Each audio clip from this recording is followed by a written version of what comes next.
합시다. 15페이지 사리불이 대답했습니다.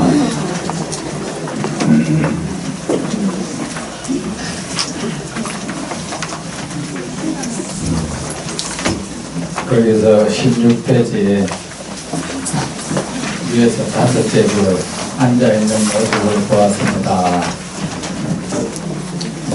끝까지 읽겠습니다. 다 폈습니까? 네. 읽겠습니다. 사리불이 대답했습니다.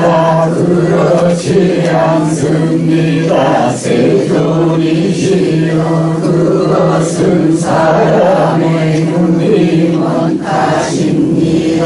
해와 달이 깨끗하지 못한 탓이 아닙니다. 사리불이여 중생들이 스스로의 허물로 인하여 열의 깨끗한 세계를 보지 못하는 것이다. 그것은 열의 허물이 아니다. 사리불이여 나의 이 세계는 깨끗하다. 다만 그대가 보지 못할 뿐이다. 그때였습니다. 나의 멍청함이 사리불에게 말했습니다. 이 부처님의 세계가 깨끗하지 못하다는 생각을 하면 안 됩니다. 왜냐하면 내가 석가모니 부처님의 세계를 보건대 깨끗하기가 마치 자재천의 궁전과 같습니다. 사리불이 말을 했습니다. 내가 보기에는 이 세계가 언덕과 구덩이 가시나무와 모래 자갈 흙들 그리고 모든 산으로 더러운 것이 가득합니다. 나의 멍청함이 말했습니다. 그대의 마음에 높고 낮음이 있고 부처님의 지혜를 따르지 않는 까닭으로 이 세계가 깨끗하지 못하게 보일 뿐입니다. 사리불림 보살이 모든 중생에 대하여 평등하고 마음이 깊고 깨끗하여 부처님의 지혜를 따르면 부처님 세계의 깨끗함을 볼 수 있습니다. 그때였습니다. 부처님께서 발로서 땅을 누르셨습니다. 그러자 무수한 모든 세계가 즉시 온갖 보배로 장엄되었습니다. 그것은 마치 보장은 부처님의 한량없는 공덕으로 장엄된 땅과 같았습니다. 이에 모든 대중이 일찍이 보지 못한 놀라운 광경에 감탄을 하였습니다. 그리고 그들은 모두 자신이 보배 연꽃에 앉아있는 모습을 보았습니다.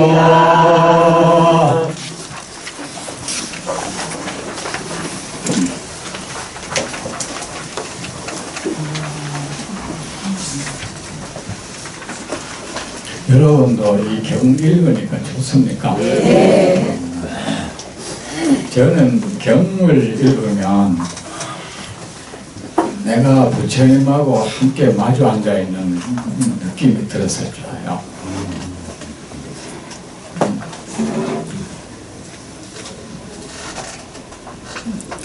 옛날에 제가 학인 때 돌아가신 그 관음근스님께서 그 종남에 계시고 저는 밑에서 며칠 동안 환경 혼자 있다가 모아놨다가 뭐 한 일주일에 한 번씩 뭐 그 가끔씩 가서 여쭈고 내려올 때인데 그때 환경 처음에 나오는 게 그 세주 묘원품이라고, 그러니까 그 신들 보살들이 부처님을 찬미하는 노래를 부르는 그 대목이 있었는데, 그 여쭙고 오후에 늦게 내려가니까 내려올 때는 해가 우뚝우뚝 진단 말입니다. 내려오면서 거기에 있는 그 개송을 혼자 막 큰 소리로 외우면서 내려가요. 내려오면 나도 같이 그 세주 부처님 뭐 역시 그 모든 신의 하나가 되어서 그 대열에서 부처님을 막 찬미하는 노래를 부르는 것 같더라고. 내가 환경을 공부한다는 그런 느낌보다 그 느낌이 들더라고요. 그 느낌이 드는데 한 번은 어떤 일이 있었나 하면 쭉 내려오다가 그때 해가 좀 겨울 같을 때는 그 늦가을은 해가 일찍 지잖아요. 한참 무더운데 내려오다가 아마 숲 저 안에 길 바로 옆에 의자가 놓여 있고 그런 데가 있는데 사람이 둘이가 있어요. 어떤 그 여자 남자가 둘이서 앉아서 그 서로 막 안고 그 사랑을 하는 건데 내가 거기서 발길을 탁 멈췄어요. 구경하려고 그런 게 아니고 발길을 탁 멈추고 그 사람들의 그것을 내가 이 보호를 해주고 싶은 거예요. 마음이 그냥 아름다워지더라고요. 그게 뭐 왜 이런 데 와서 저런 짓 하나 그게 아니고 그거를 내가 탁 그 보호를 해주고 싶어. 그래 조용히 내가 빠져나왔어요. 빠져나와가지고 근데 혼자 이런 생각을 했습니다. 저들도 지금 이 기쁨의 경계에 있고 나도 이 기쁨의 경계에 있다. 근데 저들의 기쁨과 나의 기쁨이 뭐가 다를까?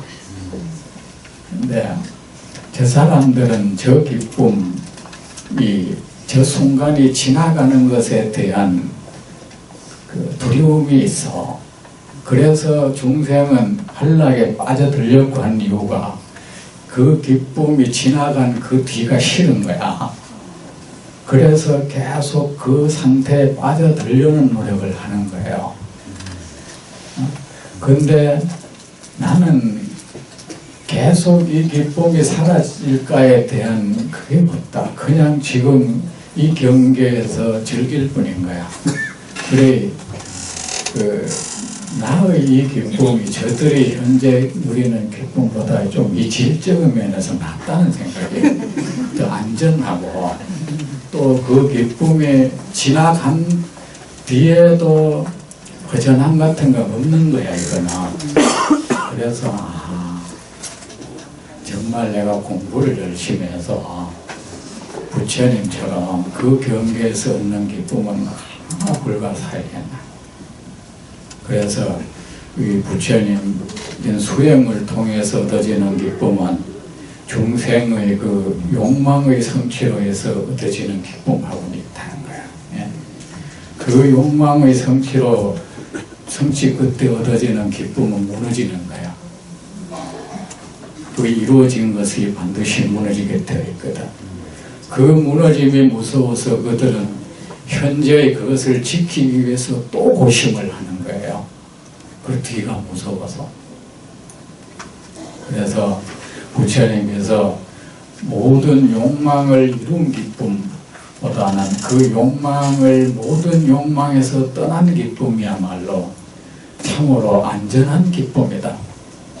무너질 염려가 없는 기쁨이다.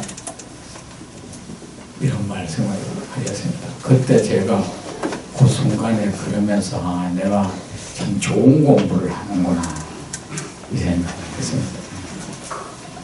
그리고 사람이 나의 내면에서 이미 충족이 있고 하면은 다른 사람의 그것이 질투가 없어요. 스님들 보면은 말입니다.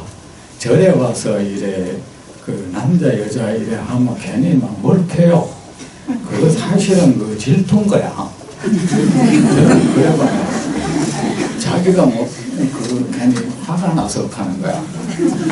그런데 그 마음속에 내가 이미 그 무언가에서 채워져 보면 이 질투가 없어지는 거예요. 가난한 사람이 돈 많은 사람 미운 거는 그 질투 때문인 거야.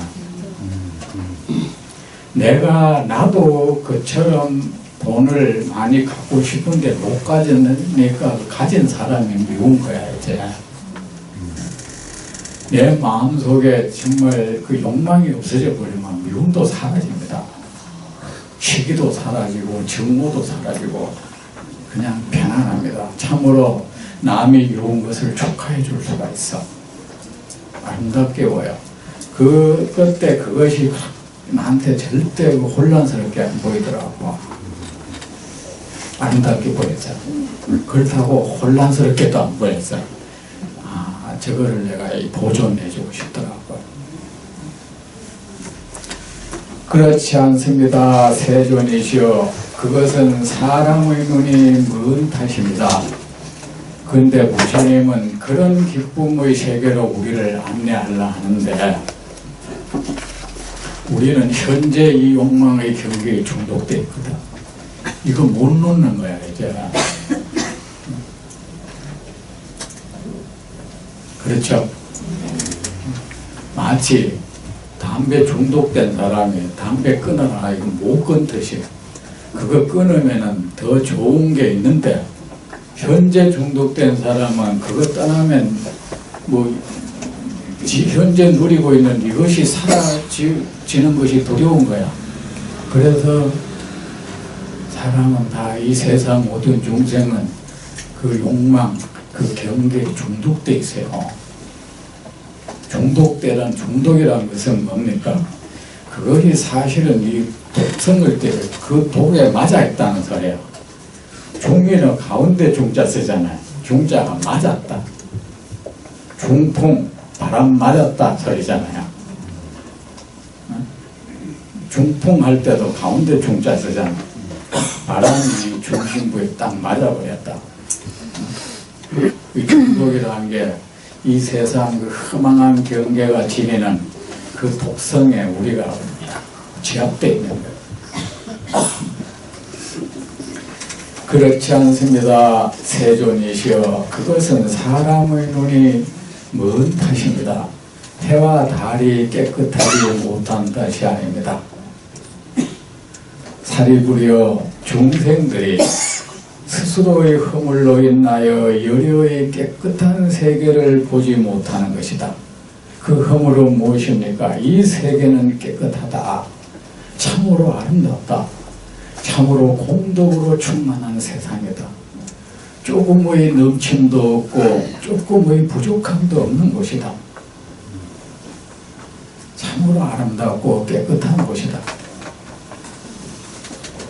이 세상 모든 부처가 함께 출연해서 이 세상의 아름다움을 다 노래해도 이 세상의 아름다움은 다 노래하지 못한다. 그토록 아름다운 곳이다. 이토록 그토록 깨끗한 곳이다. 그 어떤 부족함도 없는 곳이고 그 어떤 넘침도 없는 곳이다. 그런데 중생들은 이 깨끗함, 이 아름다움을 볼 수 있는 눈이 없다. 눈이 멀어버렸다. 어디에 멀어버렸냐? 특정한 그 경계에 눈이 고착되가 멀어버렸어. 자신이라는 이 하나의 존재, 여기에 눈이 멀어져 버렸고, 그리고 다른 어떤 존재를 자신의 욕망을 이루고 못 이루는 그 관계로 맺어버렸다. 그런 말에서 그 욕망이 그 경계에 그만 중독되어 버렸다. 홀려버렸다. 그래서 온갖 욕망을 일으키고 온갖 분노를 일으키고, 중생은 그렇게 해서 늘 배가 고프다. 배고픈 사람에게 이 세계가 아름다울 수가 없다. 늘 허기지게 사는 게 중생이다. 그 허기진 배를 채우려고 하는 걸 우리는 욕망이라고 한다. 그걸 탐욕이라고 한다. 그것이 채워지지 않으니 그들은 화를 낸다. 늘 분노에 휩싸여 있다. 늘 못마땅함으로 가득 차 있다. 그래서 그들은 이 세상의 아름다움을 볼 수 있는 눈을 잃어버렸다. 늘 잘못된 것으로 비춰지고 있다. 중생에게. 그래서 어떻습니까? 우리는 따로 이 세상을 자기 스스로가 이 세상의 아름다움을 볼 수 있는 눈이 없다는 것은 모르고 자기 나름대로 이상세계를 만든다. 이상세계를 상상해서 그 세계를 이룩하고자 한다. 거기서 싸움이 시작된다. 자기는 이런 세상을 만들고 싶은데 다른 모든 사람이 거기 협조하지 않는다. 그들이 밉다. 중생은 그 이상세계를 품음으로 해서 수많은 증오의 대상자를 만들어낸다.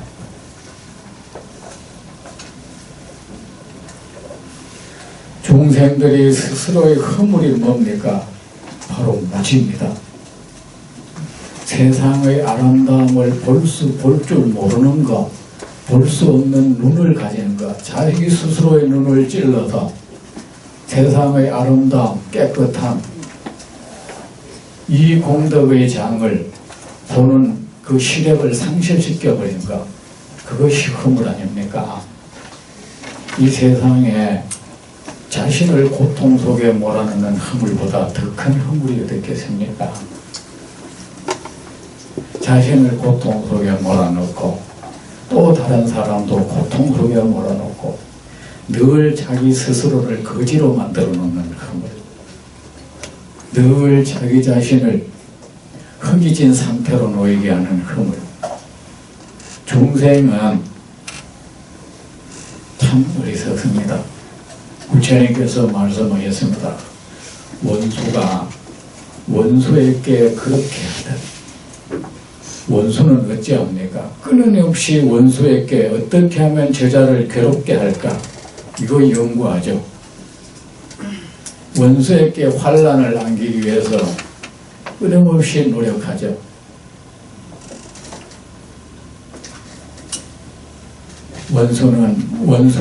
원수를 고통 속에 몰아넣을 늘 공리만 하고 그런 말만 하고 그런 행동만 한다. 그렇듯이 중생이 자기 스스로에게 그렇게 한다. 중생은 자기 자신을 원수로 삼고 있다. 그래서 끊임없이 자신에게 고통을 안기는 행위를 한다.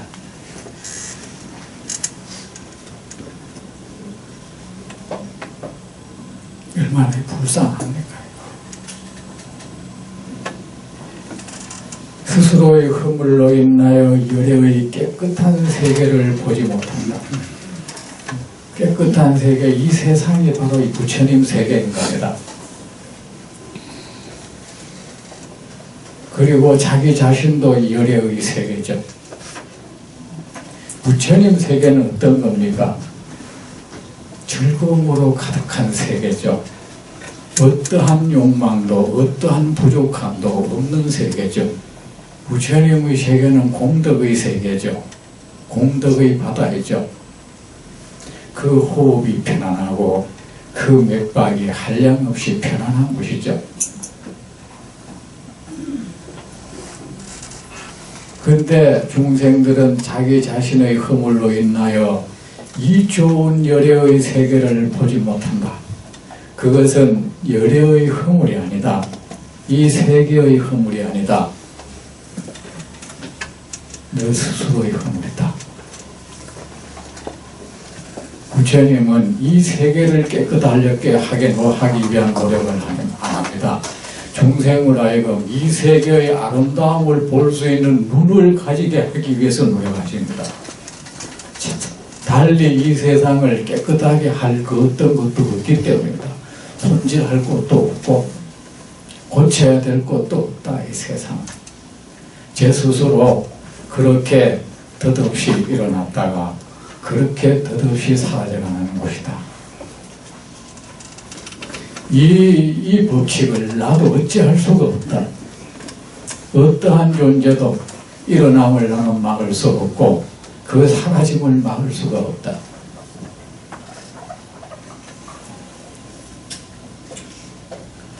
그것은 열애의 허물이 아니다. 부처님 세계의 허물이 아니다. 이 소리입니다. 사리부리여 나의 세계는 깨끗하다. 그대의 세계도 깨끗하다. 나의 세계는 참으로 아름다운 곳이다. 그대의 세계도 역시 아름다운 곳이다. 나의 세계는 공덕의 세계이다. 그대의 세계도 역시 공덕으로 충만한 세계이다. 이 세계만 그러하겠느냐? 너의 몸의 세계도 그러하다. 그대 마음의 세계도 그러하다. 그대가 다만 너 자신의 그 아름다운 세계를 보지 못한다. 세계의 아름다움을 보지 못하니 어떻습니까? 찬미할 줄 모른다. 노래, 세상에 대한 자신의 존재에 대한 찬미의 노래를 부를 줄 모르는 사람, 그 사람은 결코 세상 어느 중생에게도 노래 부르는 삶을 선물하지 못합니다. 늘 불만으로 가득한 사람은 어느 한 중생에게도 평온과 기쁨을 주지 못합니다. 웃음이 사라져버린 사람이 어떻게 남에게 웃음 짓는 삶을 살 수 있도록 하겠습니까? 여러분, 사람도 그래요. 이 세상에 추하게 보인 사람에게는 이 세상에 대한 사랑이 없습니다. 이 세상이 죄악으로 가득 찼다고 하는 사람에게는 이 세상에 대한 사랑이 없는 사람입니다. 죄인을 사랑한다는 것은 온전치 못한 말입니다.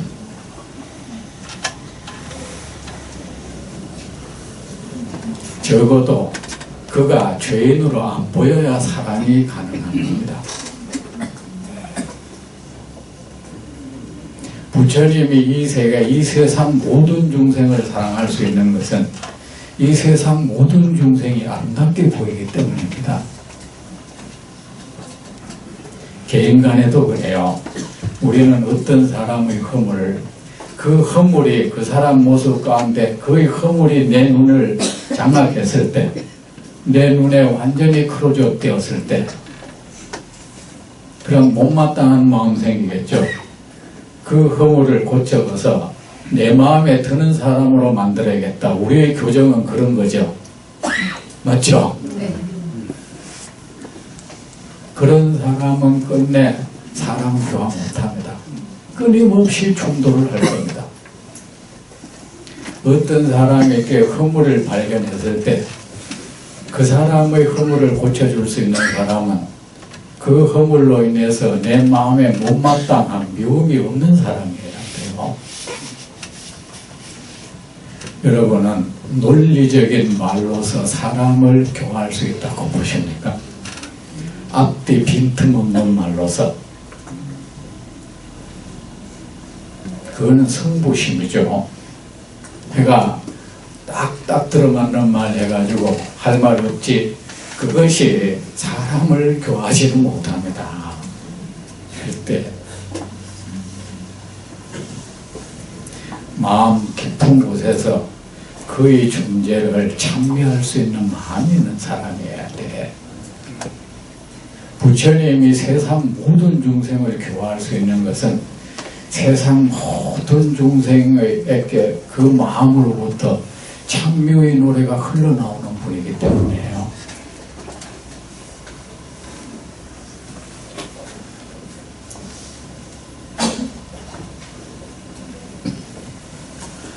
그것은 열애의 허물이 아니다. 사리불이여, 나의 이 세계는 깨끗하다. 다만 그대가 보지 못할 뿐이다.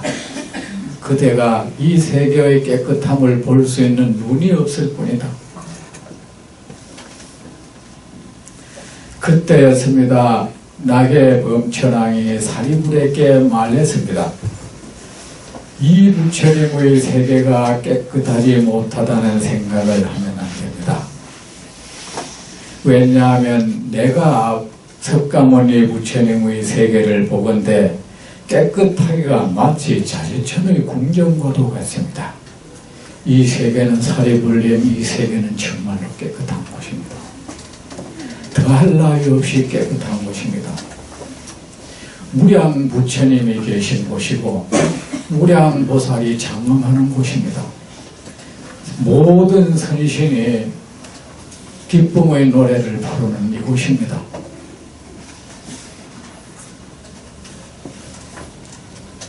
왜 이곳을 깨끗하지 못한다고 합니까? 그러니까 사리불이 말합니다. 내가 보기에는 이 세계가 은덕과 구덩이, 가시나무와 모래, 자갈, 흙, 돌, 그리고 모든 산으로 더러운 것이 가득합니다.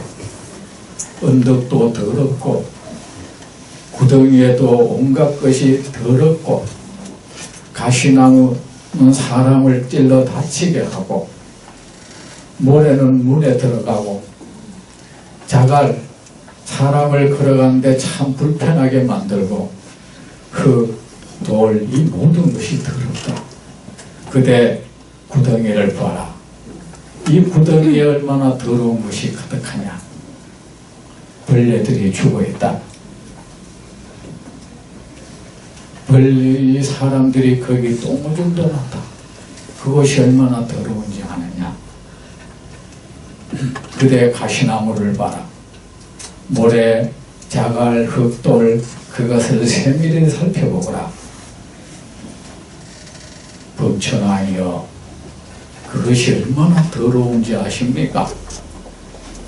산을 보세요. 산을 아름다운 것 같지만 그 속을 보세요. 그것이 얼마나 더러운 곳인지 아십니까? 그렇게 깨끗한 곳이라면 거기에 흐르는 물 여러분, 당신은 그렇게 바로 먹을 수 있습니까? 그러이 낙의 범천왕이 말했습니다. 그때의 마음에 높고 낮음이 있고, 높고 낮음은 차별하는 마음이에요. 뭔가를 더럽고 깨끗함을 구분하는 마음, 이 세상 모든 것에 개념 짓는 마음, 성인과 중생을 가르고 깨끗하고 더러운 것, 이익되는 것과 손해되는 것, 선과 악을 가르고 성스러움과 속된 것을 가르고, 그것이 모두 높고 낮음의 마음이다. 귀한 것도 있고 귀한 것과 천한 것을 분별하고, 이런 마음이 있고 그런 마음이 있으면 어떻게 됩니까? 그 모든 중심에는 뭐가 있는 겁니까? 나에 대한 그 집착이 있는 거죠. 그죠?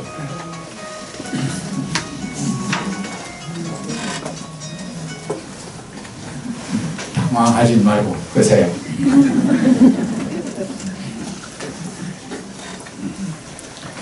제가 전에 그 수덕사 그 선방에 있을 때 내가 입성을 했는데, 그때만 해도 스님들 세계에 이제 그 휴대폰이 생기기 시작했습니다. 시작했는데, 그때까지만 해도 그랬습니다. 스님 수자가 말이야 휴대폰 가져왔다고, 이건 뭐 절 다 됐네 하고 이랬어요. 내가 절에 처음 올 때 절에 전기가 들어오기 시작했습니다. 다 들어온 건 아니고 이제 들어오기 시작해. 어떤 사람이 요새 절도 이제 다 됐다, 전기도 다 들어오고. 아예 그래가 제가 보시오, 그게 기름이라는 게 무슨 뭘 때리 잡아가 그 피로 기름 내는 것도 아니고 그거 하고 이거 뭔 관계가 있어 그랬어요. 그리고 저 해인사 선방에 있을 때인데, 그때는 이제 선방에 스님들이 차가 한두 대 생기는 그 무렵이었어요. 그때만 해도 선방에 방부 드릴 때 차를 몰고 가면 그 낙방식이 그랬어요. 차가 없다고. 그런데 그래 차를 가지고 다니는 거 이제 일종의 이제 비난 대상이니까 어떤 사람 차를 가져와 가지고 해인사 있는 데 공간이 많잖아. 구석구석에 박아놨어. 박아놔가지고 그 어떤 스님이 한번 내가 그때 입성을 했습니다. 앞으로 이 선방에 차 가지고 오는 사람은 이 방부받으면 안 된다고 그래요. 그래 제가 그랬죠. 스님, 옛날에 스님들은 고무 십신이나 남학신을 신고 다녔겠죠. 근데 고무신도 내가 알기로는 이제 서양에서 일단 들어온 건데, 내 생각컨대 저 고무신 처음 들어올 때 아마 저 고무신 종이에 고무신 신으면 안 된다고 했을 거야. 집신 신어야 옳은 종이라고. 저는 앞으로 여기도 그리 되리라고 생각하고, 또 그리 되는 것이 나쁘다는 생각도 없다. 부처님은 코끼리도 타고 다녔다. 요새 같으면 차를 타고 다니겠죠. 그거는 그냥 삶의 도구고, 내 형편에 따라 내 필요성에 따라 구하고 안 구하고 거기 있지, 거기에 저는 옳고 그름의 의미는 부여하지 않습니다 했어요. 휴대폰도 그때 그랬습니다. 휴대폰 가져온 사람은 방부 안 받고 그랬습니다. 그랬는데 그게 이제 도둑이 재발절인다는 말이었어요. 우연히 어느 날 점심을 먹으면서 내가 스님들한테 앞으로는 아마 그 선방 스님들도 휴대폰을 다 갖게 될 것이고, 그러다만 정진 시간에도 이래 막 이 신호 다른 소리가 나올 수 있을 거야 그랬어요. 있고 거기서 어떤 사람은 거기서 툭 끈 사람도 있을 거고, 어떤 사람은 그걸 가지고 나가서 받는 사람도 있을 거고, 거기서 심한 사람은 그걸 앉아서 또 받는 사람도 있을 거야. 그러니까 난 그때 그런 얘기를 했을 뿐인데, 그때 결제가 마치고 난 뒤에 한 스님이 아이고 스님 제가 참 죄송합니다 하는 거예요. 스님 보니까 참 그 생각이 깊으신 거예요. 아주 위트 있게 얘기를 하시더니 감동했다는 거예요. 그 왜요 하니까 자기가 한번 휴대폰을 정진 시간에 울렸대요. 울렸는데 그 진동인데 방망이가 꽉 쥐니까 더 나더래요. 나는 몰랐는데 그걸 가지고 한 말은 아니었는데 그런 적이 있다. 그런데 그런 것들이 좋긴 좋은데, 요새는 그 법회뿐만 아니라 집회 참가 그 예의라는 그런 우리 지켜야 돼. 그 집회 참가할 때는 반드시 그걸 확인하는 습관이 있어야겠더라고. 그죠? 네. 근데 또 그래 했다고 사람 막 찡그리면 안 돼요. 그게 사람이라는 것이 그 깜빡도 잊어볼 수도 있어. 그죠?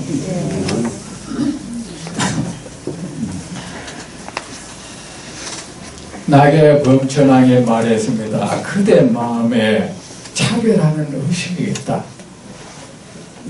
온갖 것을 개념짓는 의식이 있다. 부처님의 지혜를 따르지 않는가요? 자, 이 모든 것을 차별하는 중심에 내가 있습니다. 내 욕망이 있어요. 내한테 유리하면 그 좋은 것일 것이고, 그죠? 내한테 불리하면 나쁜 것일 것이고, 이 나라의 정책도 그렇잖아요. 보수니 뭐니 하잖아. 현재 이 체제가 나한테 유리하다 싶으면 보수가 될 것이고, 현재 이 구조가 나한테 불리하다고 판단되면 개혁, 진보가 될 거예요. 거기에 우월은 없어. 선악은 없다고. 모두가 자기 그게 중심이 돼서 그걸 판단하는 겁니다. 첫 번째 룰도 그래요. 내한테 불리하면 그 룰이 부당하다는 생각이 들어. 내한테 유리하면 그 룰은 참 좋다고 여기는 겁니다.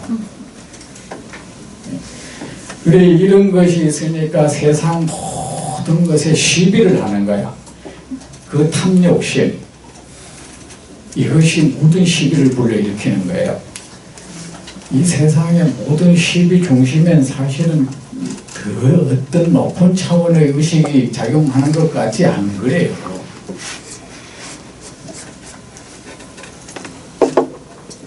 요새 한문 그 교과서에 한문 넣고 안 넣고 이런 거 있잖아요. 그죠? 그것도 그래요. 한문 공부 많이 한 사람 그 찬성하는 거야. 왜? 이 세상에 한문이 많이 쓰여지만 자기 가치가 높아지잖아. 이 세상에 한문이 안 쓰여지면 자기 가치가 낮아질 거 아닙니까? 근데 저는 개인적인 생각으로 어떻게 꼭 한문을 꼭 해야 되나 싶은 생각은 있더라. 저는 무엇이든지 한글로 표기하는 걸 즐겨요. 이거를 한글로 어떻게 하면 한번 표기해 볼 수 있을까? 저는 연구 많이 했어요. 옛날에는 30 이상 있잖아요. 32가지 아름다운 생김이라고 옛날에 번역했다고. 근데 요새는 또 그래 번역 안 해요.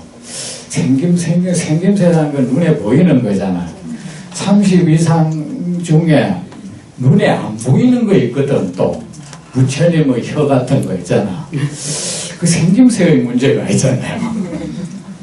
부처님은 어떤 음식이라도 먹으면 드시면 그 음식이 달콤하고 고소하게 느껴지는 혀를 가지고 계신단 말입니다. 그거 하나 때문에 이 생김새란 말할 수 없구나 싶어서 요새는 그냥 32가지 특징으로 제가 번역을 해요. 부처님이 가지는 특징. 옛날엔 32가지 생김을 했어요. 하고 나야 참 좋다 싶었는데 이 세계가 깨끗하지 못하게 보일 뿐입니다. 순전히 그대 자신의 눈이 문제다 이겁니다. 사리불림 보살이 모든 중생에 대하여 평등하고, 여러분 중생에게 평등하기 위해서는 내 마음이 편안해야 하는 거야. 그렇죠? 내 마음이 불편한데 편안할 수는 없어. 이 마음이 편안하기 위해서는 마음의 이 동요가 아니란 말이에요. 이 마음이 요동 안 치고 이 마음이 편안하기 위해서는 마음속에 배고픔이 사라져야 돼. 허기가 사라져야 된다. 이 허기가 지면은 눈에 뭐가 이래 온전히 안 보여요. 그저 내 입에 넣어주는 사람은 이쁠 것이고 내 입에 안 넣어주는 사람은 미울 것입니다. 중생은 의식은 사실은 단순하죠. 내 입에 뭘 넣어주는 사람은 아주 선하게 보일 것이고 내 입에 안 넣어주고 다른 사람 입에 넣어주는 사람은 별로 선하지 않게 보일 겁니다. 그러면은 이 마음이 평등하지 못한 것은 평등하기 위해서는 이 세상 중생이 평등하게 보인다는 것은 뭐야? 그냥 내 마음이 편안하게 보이는 겁니다. 편안해져. 이 마음이 평온히 흐르기 위해서는 이 마음에 배고픔이 사라져야 배고픔이 못마땅함도 만들어내죠. 네 배, 내 배도 만들어내죠. 이 배고픔이. 그러면 무엇이 이 배고픔을 만드느냐? 집착, 탐욕이 이 배고픔을 만들어내는 거예요. 이것이 세상을 울렁거리게 보이는 겁니다. 보이기도 만드는 겁니다. 모든 중생에 대하여 평등하고 마음이 깊고 선이 깊은 겁니다. 마음에 선이 깊이 뿌려내려 있고 깨끗해서 부처님의 지혜를 따르면 부처님 지혜가 따로 있는 게 아니고 내 마음에 집착이 없어지고 그 집착이 없어지기 위해서는 어떻게 돼야 됩니까? 이 세상 모든 것이 헛개비라는 이 하나의 사실을 명확하게 알아야 되는 겁니다. 이거 모르는 데서 문제가 생기는 거 아닙니까?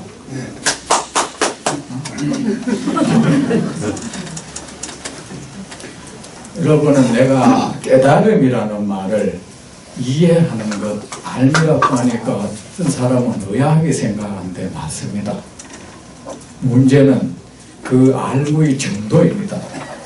그 알미 정말로 우리 마음세포의 세포 하나하나에 다 침투해 버린다면 그거를 우리는 완전한 깨달음이 되는 겁니다. 우리도 다 부처님 말씀 들어서 깨닫긴 깨달았는데 불완전한 깨달음을 가지고 있는 거예요. 그렇죠? 불완전하니까 이 공덕도 불완전한 겁니다. 이게 약을 말라면 약을 캡슐을 그대로 먹어야 효과가 있는데 거기서 그 캡슐이 어떻게 빠져가지고 그 약 성분이 그 안에 있는 양이 좀 빠져나가 버렸어. 그러 이 안에 들어가도 온전하게 작용을 못하는 거죠. 사실은 우리가 부처님 말씀을 듣는 순간에 일단 깨달음을 얻죠. 그렇구나. 그런데 그것이 이 존재를 지배하지를 못해. 일부 아주 극소수의 사람 말하자면 극소수의 의식의 일부분이 그렇다는 거야. 그러니까 우리의 삶에 큰 공덕을 못 안기는 겁니다. 그래서 어떤 경계를 딱 만나면 전체 의식이 100이라면 그 중에 1 정도가 그렇다 하니까 어떤 경계를 만나면 100의 목소리가 전면에 확 다 들어가 버리는 거야. 그 한 사람은 존재가 아주 미약하지, 그죠? 힘을 발휘하지 못하는 겁니다. 자, 그에 우리도 깨끗하여 부처님의 지혜를 따르면 온전한 위 깨달음이 온전해지면 부처님이 말씀하신 그 진리에 대해서 진리는 하나입니다. 세상의 모든 것은 헛개비다.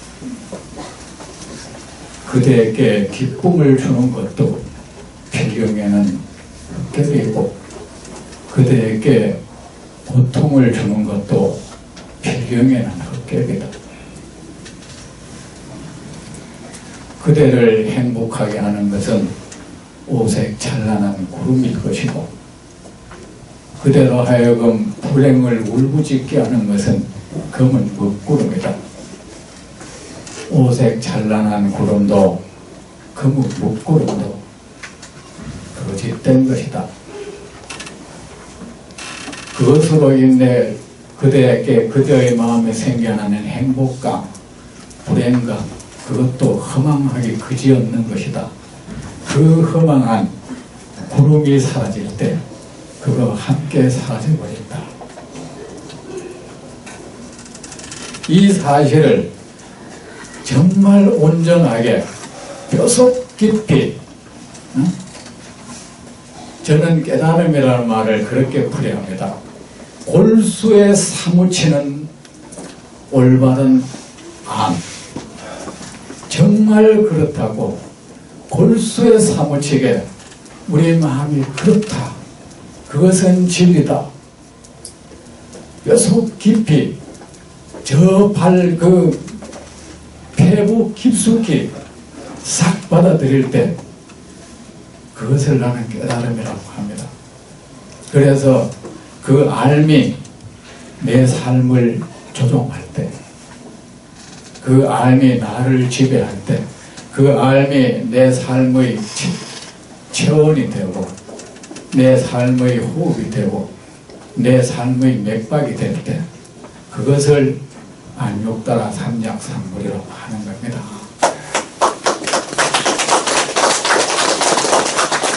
이 모든 중생에 대하여 그 마음의 욕망이 없어져서 평등하고 마음의 선이 깊고 깨끗하여 그것이 바로 부처님 지혜 아닙니까?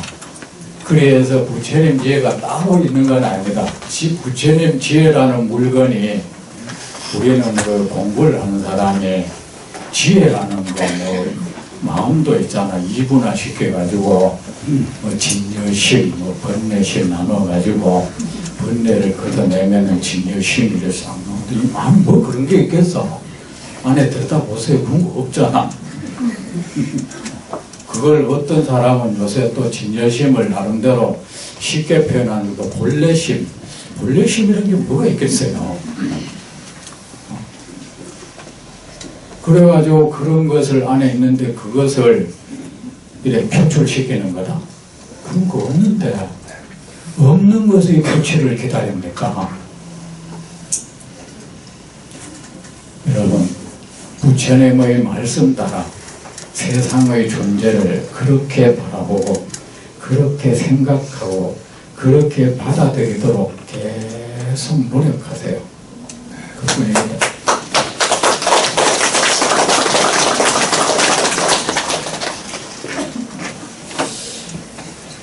부처님 세계의 깨끗함을 볼 수 있습니다. 이 세계가 깨끗한 그대가 정말 그 마음에 중생을 바라보는 마음이 늘 평온하고, 평온하려면 욕망이 사라져야 되죠. 평온하고 마음이 아주 그 비옥한 땅처럼 선유하게 흐르고, 그래서 그대의 그 마음이 아주 밝게 빛난다면 모든 그대의 의식을 흐리고 있는 그들 모든 욕망, 집착이 사라져서 그 마음이 또 집착 자체를 없애려는 집착이라는 게 또 실체가 있나? 그죠? 그러니까 그냥 부처님 말씀 따라 부처님 이 세상 모든 것은 희망합니다. 모든 것은 헛개입니다. 부처님 말씀 옳습니다. 저를 행복하게 하는 것 헛개입니다. 그게 제가 도취되지 않겠습니다. 그것이 떠난다 해도 그것 따라 내 영혼이 날아가지 않을 수 있도록 노력하겠습니다. 나를 울부짖게 하는 이 모든 경계, 이것도 하나의 헛개입니다. 정화하지 않겠습니다. 울부짖지 않겠습니다. 그렇게 하면은 마음에 이제 평온이 다 찾아오는 거야.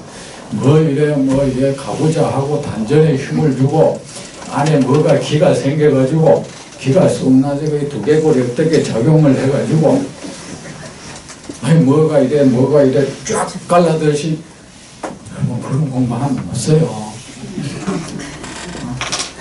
그래가지고 그게 도노라는 거야. 한꺼번에 뭐가 이래 쫙 갈라지면은 그때 어느 순간에 나한테 뭔가 그래 하다 보면 사람이요 어떻게 되느냐, 그렇게 하면은 결국은 그런 경계는 만날 거야. 내가 희구했던 경계는 어쨌든 만나게 돼 있어. 그 경계는 안 만나는 게 좋아요. 만나면 어떻게 되느냐, 그 삶이 분열돼. 이분한테 어떻게 되느냐, 내 머리는 저 구름 위에 떠 있고 발은 밑에 땅에 붙어 있어.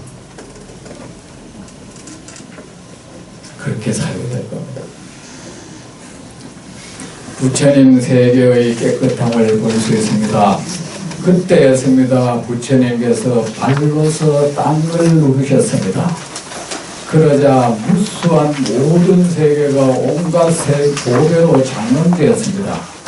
여러분, 여기서 발로 땅 누른다니까 약간 무슨 마술 부리는 게 아니고, 그 마술이라는 것이 그 인도에서 생겨났다고 하더라고요. 마술 부리는 게 아니고, 여기서 이 부처님 경계는 이 비유의 바다예요. 은유의 바다라고. 여기서 발로 땅을 누른다는 땅은 뭐냐? 우리의 그 집착스러운 이 의식의 세계라.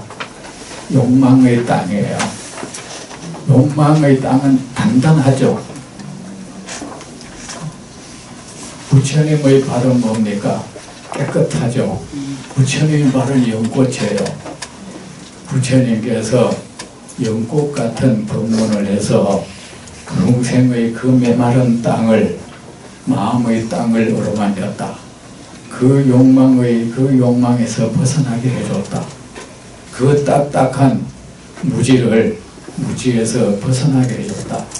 이 세상에 어떤 것인가를 설법을 했다. 그 뜻입니다. 발로서 땅을 누리셨습니다.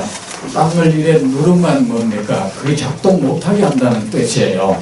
우리의 번뇌, 무지, 집착, 이런 것은 딱딱하잖아. 딱딱하니까 이 땅에 비유를 한 겁니다. 복속시키는 겁니다. 발로 누르는 것은 복속시키는 겁니다. 그것이 작용 못하도록. 중생이 이제 이 세상의 실상을 알도록 그런 법문을 했다는 겁니다. 그러니까 뭡니까? 이 마음속에 있던 허망한 경계를 향해져 있던 그 모든 욕망, 집착이 사라졌습니다. 그 집착이 사라지니까 배고픔도 사라지고 세상이 아름답게 보여. 특별히 미운 사람도 없고 애착이 가는 사람도 없어. 이 세상이 보배로 보이기 시작했어. 보배로 장엄되었다. 그 의식이 보배롭게 변해간 겁니다. 세상을 아름답게 보는 것보다 더 보배로운 눈이 어디 있겠습니까? 그래서 만나는 사람마다 부처로 보고 사람을 찬미할 수 있는 마음, 그보다 보배로운 것이 어디 있습니까? 세상에 사람보다 더 큰 보배가 있습니까? 이 세상 모든 존재가 보배롭게 보이고 있다는 겁니다. 이 보배들이 이 세상을 장엄하고 있는 거야. 그런데 우리는 이 모든 보배가 보배로 안 보이는 게 문제입니다. 이 모두 보배의 땅을 내두고 이 더할 나위 없이 없는 이 공덕의 땅을 내버려 두고 나름대로 이상세계를 꿈꾸는 거야. 그래서 이상세계를 꿈꾸면 이 세상은 이제 못마땅한 세계야. 전부 끌어붙여야 되는 세계고, 사람 다 내가 길들여야 될 사람이고, 저급한 사람들, 잘못된 사람들, 못된 사람이거나 목매한 사람, 둘 중에 하나야. 이 이상향을 가진 사람에게 사람을 그렇게 싫어하고 업신여기는 게 얼마나 저급한 생각인지 그들은 모르고 있죠. 자기만이 이 세상 사람들이 갖지 않는 높은 의식세계를 가지고 있다고 생각하고 사람들을 전부 자기가 뜯어 고쳐야 할 대상으로 바라보고 그 보배로운 사람들을 말합니다. 단 한 번도 그들의 맥박, 그 경이로운 맥박 소리, 그 호흡에 귀를 안 기울이고 온갖 보배로 장엄되었습니다. 그것은 마치 고장엄 부처님의 한량없는 공덕의 땅으로 장엄된 땅과 같았습니다. 이에 모든 대중이 일찍이 보지 못한 놀라운 광경에 감탄을 하였습니다. 이거 이제 위중유, 탄위중유를 이렇게 번역한 겁니다. 이런 부처님의 법문을 듣고 이 세상 모든 존재의 실체를 알았습니다.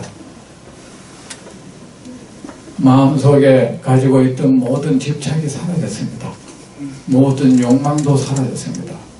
그 덧없는 경계를 향해서 내가 일으킨 그 욕망이라는 게 얼마나 부질없는 것인지, 더 나아가서 그 덧없는 경계 때문에 그 덧없는 욕망을 일으켜가서 온갖 악업을 짓고 그 결과로 고통을 받는다는 것이 이게 얼마나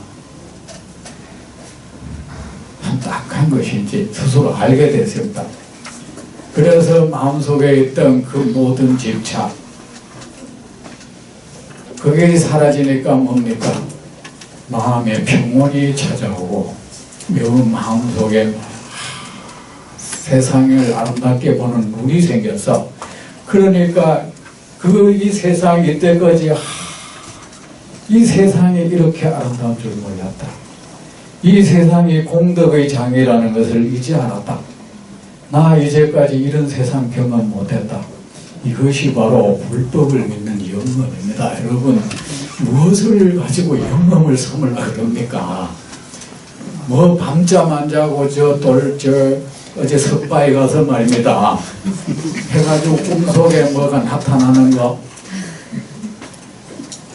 그 좋은 것은 왜 하필 꿈에 나타납니까? 그걸로 영감을 삼아요.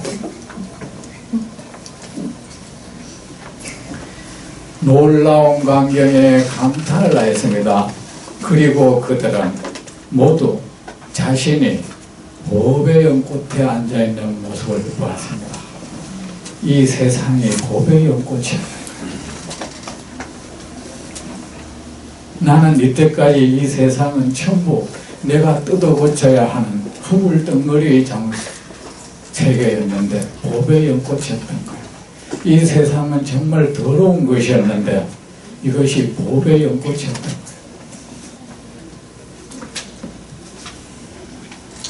내일 또 뵙겠습니다.